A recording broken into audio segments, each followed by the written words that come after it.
Hello दोस्तों, स्वागत है आप सभी का आपका अपना यूट्यूब चैनल देसी इलेक्ट्रिकल में।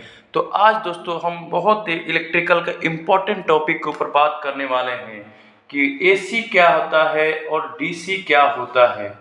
सबने बहुत बार सुना, हमारे पिछले वीडियो में भी बार बार आ रहा था कि एसी करंट क्या होता है, डीसी करंट क्या होता है। तो दोस्तों सबसे पहले जैसे हम लोग पढ़ते हैं, सबसे पहले हम प्रैक्टिकल रूप देख लेंगे कि एसी क्या होता है, डीसी क्या होता है। दोस्तों आप सभी के सामने डिस्प्ले पे दिख रहा होगा कि एक हमारे पास मीटर है। इसको बोलते हैं मल्टीमीटर। मल्टीमीटर इसलिए बोलते हैं दोस्तों कि इस मीटर से, एक ही मीटर से हम बहुत कुछ मेजर कर सकते हैं। अगर इसके ऊपर भी आपको वीडियो चाहिए तो आप कमेंट कर दीजिए दोस्तों, मैं एक पूरा वीडियो लेके आ जाऊंगा, कंप्लीट वीडियो इसके ऊपर लेके आ जाऊंगा कि इस मीटर से हम लोग क्या क्या चेक कर सकते हैं। तो दोस्तों आज का जो हमारा टॉपिक है एसी और डीसी, उस पे ऊपर चर्चा करते हैं। तो दोस्तों ये देखिए, इसका सिलेक्टर स्विच है और यहाँ पे हम डीसी वोल्टेज मेजर करते हैं, यहाँ पे हम एसी वोल्टेज मेजर करते हैं। तो सबसे पहले हम डीसी वोल्टेज मेजर कर लेते हैं। दोस्तों देखिए, सिलेक्टर स्विच को हमने सिलेक्ट कर लिया है। अगर आपको अभी भी लगता है कि मीटर के ऊपर हमें वीडियो देखना चाहिए तो आप कमेंट कर सकते हैं। तो दोस्तों देखिए, कभी भी जो डीसी होता है उसमें प्लस माइनस होता है। तो यहाँ पे प्लस का निशान दिया हुआ है, यहाँ पे माइनस का निशान दिया हुआ है। तो अब माइनस को माइनस के साथ और प्लस के साथ कनेक्ट कर देंगे तो हमें क्या डिस्प्ले पे वोल्टेज दिख जाएगा दोस्तों। ठीक है, तो यहाँ पे दिख रहा है 3.9 वोल्ट, मतलब ये जो बैटरी है ये 3.9 वोल्ट की बैटरी है। ठीक है दोस्तों, अब इस बैटरी को भी हम लोग देख लेते हैं कि ये कितने वोल्ट की बैटरी है। तो देखिए मेजर कर रहे हैं, ये देखिए दोस्तों 8.9, मतलब ये 9 वोल्ट के लगभग बैटरी है। तो ऐसे करके हम डीसी वोल्टेज मेजर करते हैं दोस्तों। चलिए अब हम एसी वोल्टेज भी मेजर कर लेते हैं।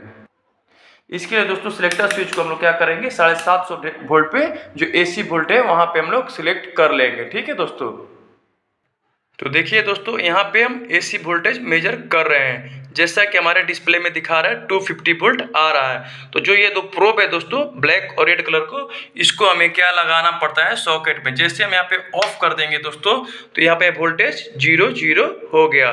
जैसे हम इसको ऑन कर देंगे दोस्तों तो ये देखो यहाँ पे फिर से वोल्टेज 251 या 250 आ गया है। ठीक है दोस्तों, ऐसे करके एसी वोल्टेज मेजर करते हैं। अभी तो हमारा प्रैक्टिकल रूप हुआ, अब हम चलते हैं थ्योरेटिकल पढ़ने के लिए।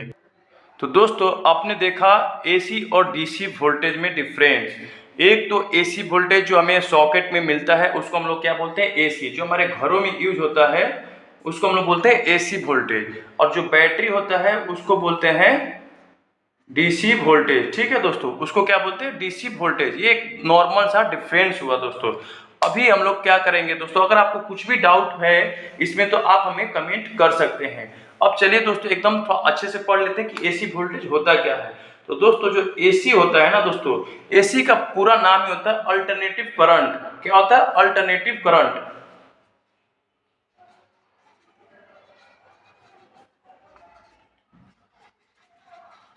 ठीक है दोस्तों, और डीसी का पूरा नाम क्या होता है डायरेक्ट करंट। डीसी का पूरा नाम होता है डायरेक्ट करंट। ठीक है दोस्तों, अभी दोस्तों क्या है कि जैसे आप नाम से सुन रहे हैं कि अल्टरनेटिव, अल्टरनेटिव का मतलब ही होता है दोस्तों कि अल्टरनेट हो रहा है। मतलब जो एसी वोल्टेज या करंट होता है दोस्तों वो क्या होता है अल्टरनेट होता है।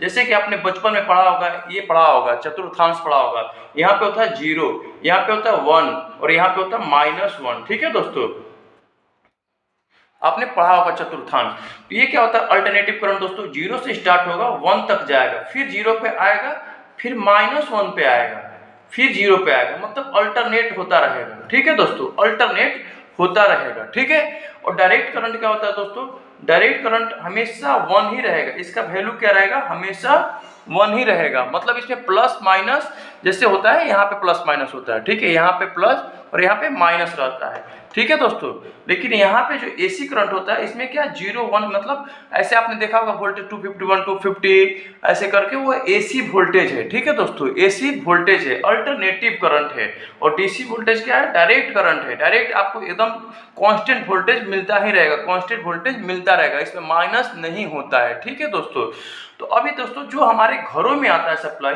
जो हमारे घरों में आता है, हमें तो रिपेयरिंग का काम करना है ना दोस्तों, तो हमें सिर्फ पता होना चाहिए कि अल्टरनेटिव करंट क्या होता है, डायरेक्ट करंट क्या होता है। जो दोस्तों हमारे घरों में आता है वो होता है एसी। ठीक है दोस्तों, एसी करंट होता है। लेकिन ये फिर बैटरी में कैसे आ जाता है? आपने देखा होगा एसी का उत्पादन करने के लिए न्यूक्लियर प्लांट रहता है, थर्मल प्लांट रहता है, फिर या फिर पानी को रोक के हाइड्रो प्लांट रहता है, तो एसी बनाया जाता है। लेकिन डीसी कैसे बनता है? एसी से ही डीसी बनता है दोस्तों। क्या होता है? एसी से ही डीसी बनता है। तो ये आखिर बनाता कौन है? तो इसको नाम है रेक्टिफायर। रेक्टिफायर, जो रेक्टिफायर है दोस्तों, वो एसी को डीसी में कन्वर्ट करता है, तब जाके हम बैटरी में स्टोर कर पाते हैं। मतलब एसी करंट को स्टोर नहीं किया जा सकता, एसी करंट का उत्पादन होता है। क्या होता है? उत्पादन होता है, इसका स्टोर करके नहीं रख सकते हैं। देखा ना आपने, सॉकेट में मैंने लगाया। लेकिन डीसी को हम लोग स्टोर कर सकते हैं। क्या कर सकते हैं? स्टोर कर सकते हैं, लेकिन इसका उत्पादन नहीं होता है। इसको बनाया जाता है, कन्वर्ट किया जाता है, इसका उत्पादन नहीं होता और इसका स्टोर नहीं होता है। ये बहुत ही बेसिक चीज है दोस्तों। तो कल का टॉपिक रहेगा दोस्तों रेक्टिफायर। अगर दोस्तों आपको मेरा पढ़ाया हुआ आपको समझ में आ रहा है तो आप कमेंट किया कीजिए दोस्तों, लाइक किया कीजिए, सब्सक्राइब किया कीजिए। Thank you.